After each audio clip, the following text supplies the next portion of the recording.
Hey guys, my name is Fernando. I'm one of the new partners to just join Seller Tradecraft. All the time I'm getting asked what's going on in the Amazon industry, and so I wanted to share a little bit of what I've been seeing, which I feel like is really interesting to share. So right now Amazon is incredibly hot. I mean, it's definitely one of the industries to be in, especially out of e-commerce. And basically I look at it as almost like a modern day gold rush. And you might ask why. But basically, Amazon has a massive customer base that's already trained to purchase. They've got all their credit cards and addresses already saved. And then what's even more is that Amazon is willing to ship the products from FBA to the customer directly for you. And on top of that, they're gonna manage a majority of the customer support. It's just an amazing time to be an Amazon entrepreneur. And so you might ask, like, well, why is it a gold rush then? So the reason is there's companies out there right now like Anchor, which is primarily selling on Amazon, and they're valued at over $1 billion. That's 3 commas. But it's not even just them. It's other companies that are selling for 40, 50, and even 75 million. And those are just the ones that I know about. And so it's an incredible time to be an Amazon entrepreneur. And then, so yeah, I wanted to share 15 of the most common mistakes that I see, new and even experienced sellers making on the marketplace. And, just a little spoiler out there, we've made a ton of them. Okay, so let's jump into it. So mistake number 1 is thinking that Amazon is too saturated. There's tons and tons, hundreds if not thousands of niches that you can jump into on Amazon.com, which is in the US. But on top of that, there's so much opportunity in the growing marketplaces like Canada, UK, Germany, as well as they've just launched, Japan, Mexico, and Australia in the last few years. There's tons and tons of opportunity still left in Amazon. So number 2, a mistake that I see is people kind of going after these products that are maybe generating 50 or 100K in revenue a month with like 1,000, 2,000 reviews.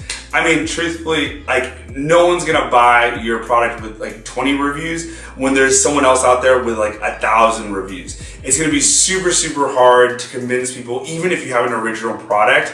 I mean, unless you have a big bankroll and you're willing to lose money for the first 6 months, I would go for way less saturated products, maybe no more than 150 reviews, because then, it's reasonable for someone to buy your product that's a little bit different, maybe better quality or new feature with only 20 reviews compared to that one with 150. Mistake number 3 is honestly just trying to learn everything at once. So a lot of you guys know I have an amazing business partner. His name is Nick. And the cool thing is when we were starting out, we decided to kind of divide and conquer. So he's much better at kind of the listings and the optimization. I'm much better at product selection and kind of strategy. And so I see a ton of new sellers where they're kind of coming in and they're trying to master PPC and their launch strategies before they've even chosen a product. And it can get super overwhelming and discouraging. And so I would really try to build it out in more sequentially. So you focus on product selection, then you go to sourcing, then you kind of start thinking about your marketing inserts and all that kind of stuff. And then, eventually you start working on kind of the launch and PPC strategies. Okay, so mistake number 4 is going after super low price points. Huge mistake, because once you factor in your product cost, your FBA fees, referral fees, sponsored products, storage, giveaways, all that kind of stuff, selling an $8 or $10 priced item is just not gonna work very well. And even if it does in the beginning, other competitors, especially the Chinese sellers, are gonna come in, you're gonna face margin compression, and then you're gonna be stuck with tons of inventory. It's happened to quite a few of my friends. I really suggest trying to go above a $15 price point at the very minimum. So mistake number 5, this is one of the most common ones that I see out there, but it's trying to build multiple businesses at the same time. And yeah, I'm talking about OA, RA, private label, merch, all that kind of stuff. It's a huge distraction. Choose one line of business and really get good at that. Because if you're trying to, start doing wholesale while you're waiting for your merch designs from your graphic designer, while you're looking for, your first private label product, you're not doing all of those as well. Like I mentioned earlier, is like we kind of divided and conquered just in private label. And if you're trying to learn all 3 of these business models or 5 business models at the same time, there's just no way you're gonna be able to do them all really well. And so there's something called Pareto's Law, or the 80-20 rule, which basically believes in like that 20% of like the channels will bring you 80% of the results. And so I truly believe that for almost every Amazon seller, or even marketplace seller, Amazon is generating for sure more than 80% of the bottom line. And so in that situation, really double down, focus on one channel and be super, super good at it, and one model, and be like exceptionally good at that. And then mistake number 6, I would say not hiring an inspection company while in China.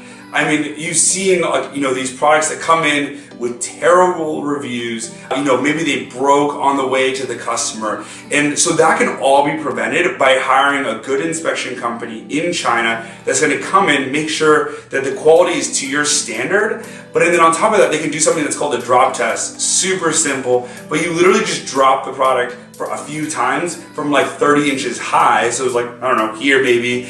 And then basically what they're doing is just making sure that from when the product goes from the factory to FBA and then ultimately to the customer, that it's going to be able to sustain all of that movement and hopefully not break. It's going to save you a ton of time in terms of not getting those like 1 and 2 star reviews later on.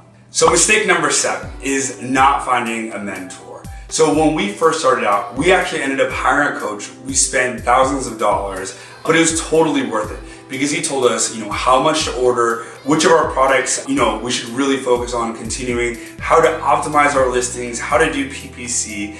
Honestly, it was basically a shortcut, because if we hadn't worked with him, I'm sure it would have taken us 4 times longer to learn all of that stuff.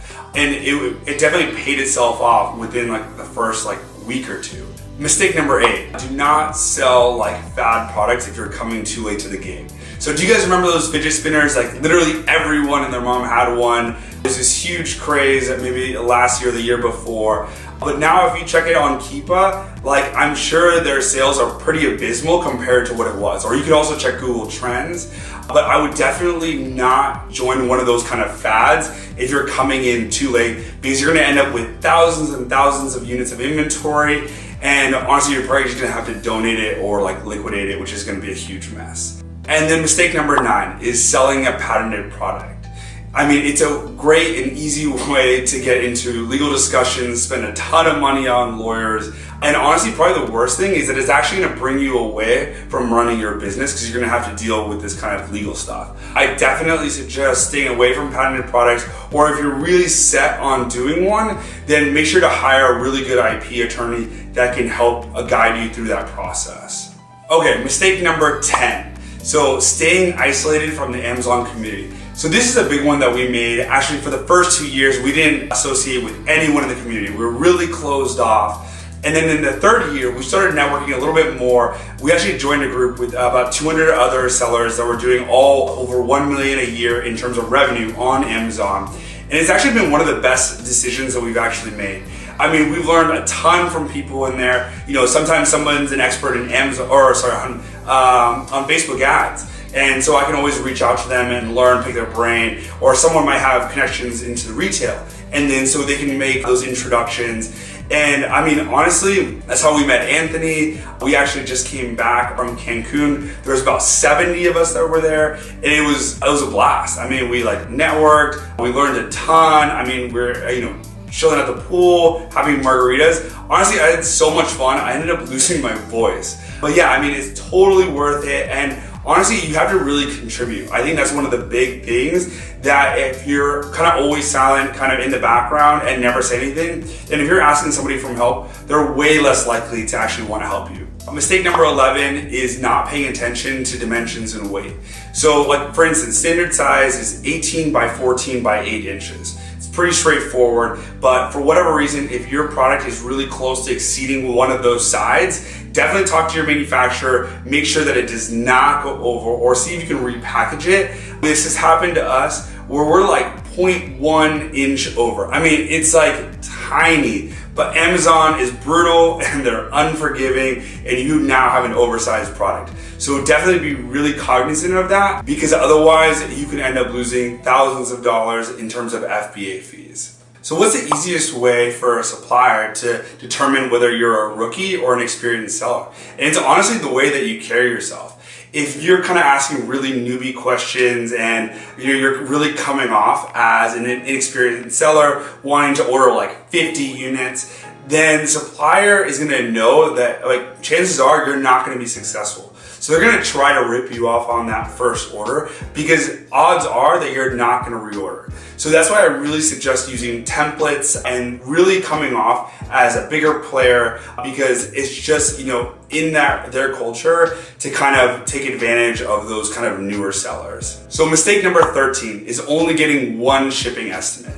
So if you only have one shipping estimate from one freight forwarder, you have no idea if it's a good price, a bad price. And I see tons of people posting in the Facebook groups all the time, which, is like, it's fine, but like no one knows, what product you're selling and like the dimensions and how many cartons and where it's going.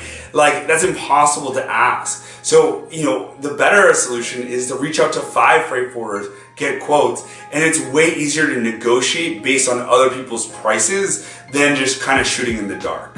So mistake number 14 is not using the subject matter fields in the back end.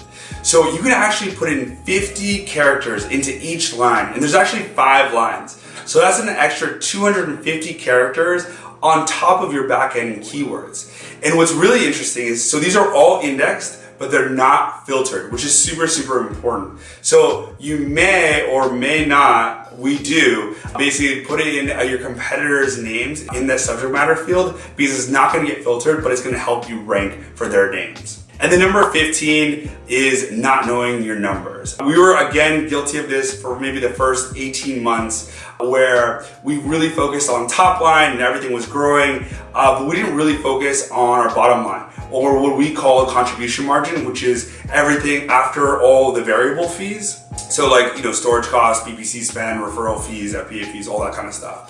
But I really, really suggest that you really learn those numbers, that you're able to calculate contribution margin really quickly without even thinking about it, because that is gonna be when you really understand your business and you're able to scale much faster. And that's all 15 of the most common mistakes that I see in the Amazon game. If you guys have made one of these mistakes or can relate to one of these stories, please leave a comment below. I would love to hear your story.